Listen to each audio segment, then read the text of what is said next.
Hello friends, welcome to our channel. আজ আমরা আলোচনা করব র্যালফ ওয়াল্ডো এমারসনের বিখ্যাত কবিতা ফেবল।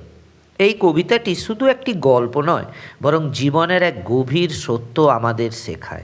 চলো কবিতাটি শুরু করা যাক। প্রথমে কবি সম্বন্ধে একটু আমরা জেনে নিই।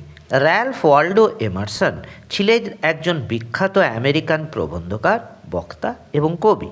কবিতাটি 1846 সালে ইমারসনের লেখা পোয়েমস নামক কাব্যগ্রন্থে প্রকাশিত হয়। এই কবিতাটির মূল বার্তা হলো এই পৃথিবীতে ছোট বড় প্রত্যেকটি জিনিসের নিজস্ব গুরুত্ব আছে, কাউকে তুচ্ছ করা উচিত নয়। এই কবিতার ছন্দ বা রাইম স্কিম কিছুটা অনিয়মিত হলেও প্রধানত এটি AABC বা AABB ধাঁচে চলে। এবার কবিতাটি দেখে নেওয়া যাক। The mountain and the squirrel had a quarrel, and the former called the latter little prig. মানে হলো, পাহাড় এবং কাঠবিড়ালির মধ্যে একবার ঝগড়া হয়েছিল।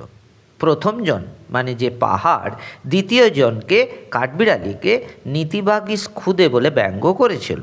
বান replied, "You are doubtless very big, but all sorts of things and weather must be taken in together to make up a year and a sphere."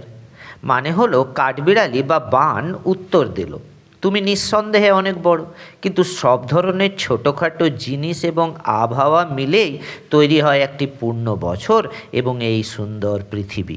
And I think it no disgrace to occupy my place. If I am not so large as you, you are not so small as I, and not half so spry." মানে হলো, আমি আমার নিজের জায়গায় ছোট হয়ে থাকতে কোনো অপমান বোধ করি না। আমি যদি তোমার মতো বিশাল না হই, তুমিও তো আমার মতো এতটুকু নও, আবার তুমি আমার মতো অর্ধেক চটপটেও নও। I will not deny you make a very pretty squirrel track. Talents differ, all is well and wisely put. মানে হলো, আমি এটা অস্বীকার করব না যে তুমি কাঠবিড়ালির চলাচলের জন্য খুব সুন্দর পথ তৈরি করো। আসলে প্রত্যেকটা প্রতিভা আলাদা। এই মহাবিশ্বে ঈশ্বর সব কিছুকেই খুব বুদ্ধিমত্তার সাথে এবং খুব সঠিকভাবে সাজিয়েছেন। If I cannot carry forests on my back, neither can you crack a nut.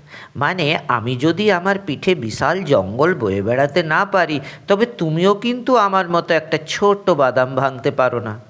তাহলে আমরা এই কবিতা থেকে কি শিখলাম? পৃথিবীতে কেউ ছোট বা বড় নয়, প্রত্যেকের নিজস্ব প্রতিভা ও প্রয়োজনীয়তা আছে। বিশাল পাহাড় জঙ্গল ধরে রাখতে পারে, কিন্তু একটা বাদাম ভাঙার ক্ষমতা তার নেই। আশা করি আজকের এই ভিডিওটি তোমাদের ভালো লেগেছে এবং কবিতাটি বুঝতে সাহায্য করেছে। কোনো প্রশ্ন থাকলে কমেন্টে জানিও। বাই।